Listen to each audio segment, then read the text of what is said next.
दोस्तों आईआर वेद अंकित में आपका स्वागत है। दोस्तों अभी हमने खबरों में देखा है, हाल ही में हम देख रहे हैं कि ऐसी चर्चा चल रही है कि पीएम मोदी अगले महीने अमेरिका के दौरे पर जा सकते हैं। हालांकि पीएम मोदी सिर्फ अमेरिका में ट्रम्प से मिलने ही नहीं जा रहा है, वहाँ पर यूएनजी की मीटिंग है, वहाँ पर मीटिंग भी करेंगे और हो सकता है कि ट्रम्प से मुलाकात भी करें। दोस्तों इसकी हम चर्चा करें इससे पहले हम ये कुछ तथ्यों को जानते हैं, या फिर हम ये क्यों महत्वपूर्ण हो जाती है मोदी और ट्रम्प की मुलाकात, इस पर हम चर्चा करें। इससे पहले हम कुछ तथ्यों को जान लेते हैं, जो तथ्य कहीं ना कहीं महत्वपूर्ण भूमिका निभाते हैं हमारे दोनों के ट्रेड रिलेशंस या फिर हम हमारे बायलैटरल रिलेशंस में। दोस्तों 2024-25 में यूएस इंडिया ट्रेड जो हुआ था वो 131 यानी कि 131.84 बिलियन डॉलर का रहा, जिसमें भारत ने 86.51 यानी कि 86.51 बिलियन डॉलर का एक्सपोर्ट किया था।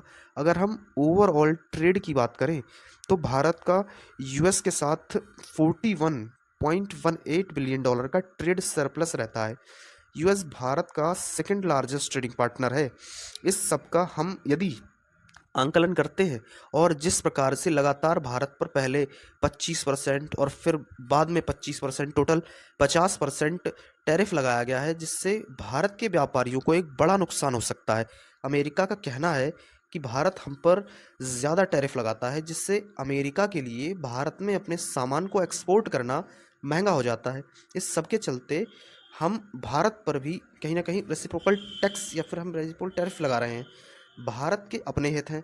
भारत का कहना है कि हम डेवलपिंग नेशन है या फिर हम एक डेवलपिंग इकोनॉमी है, और यदि हम टैरिफ को कम कर देंगे, और जिस प्रकार से हम अमेरिका लगातार इस बात को कह रहा है कि हम पर टैरिफ ज़्यादा लगाए जाते हैं, हम इनको यदि कम करते हैं तो बाहर से आने वाली वस्तुएं हमारे देश में सस्ती हो जाएंगी, और भारत के व्यापारियों को और भारत के किसानों को कहीं ना कहीं बड़ा नुकसान होने का खतरा है, या फिर हमारे कहीं ना कहीं एम्प्लॉयमेंट इशू हो सकता है।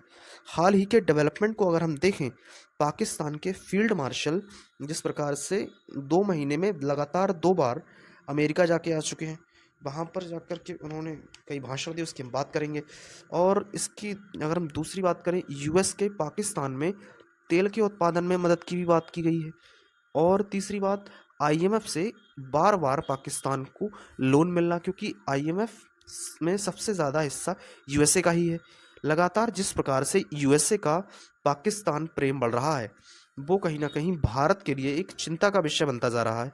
और क्योंकि पाकिस्तान को चीन से भी लगातार, चाहे वो आर्थिक रूप से हो, हथियारों की मदद हो, चाहे वो हमने ऑपरेशन सिंदूर में देखा ही है, जिस प्रकार से ऑपरेशन सिंदूर में चाइना ने पाकिस्तान की मदद की थी, वो कहीं ना कहीं एक चिंता की विषय या चिंता का विषय भारत के लिए बनता जा रहा है। इस सब को देखते हुए बातचीत की टेबल पर आना और नेगोशिएशंस के माध्यम से मुद्दों को सुलझाना आवश्यक हो जाता है, क्योंकि अमेरिका हमारा कोई दुश्मन तो है नहीं, लेकिन जिस प्रकार से आसिम मुनीर के द्वारा अमेरिका की धरती से भारत को गीदड़ भभकी दी गई थी और उस पर अमेरिका का कोई रिएक्शन ना आना, और ये रिश्तों को कहीं ना कहीं एक, या रिश्तों में एक परिवर्तन की शुरुआत को दिखाता है। वास्तविकता की अगर हम बात करें तो ये परिवर्तन भारत के लिए चुनौतीपूर्ण हो सकते हैं।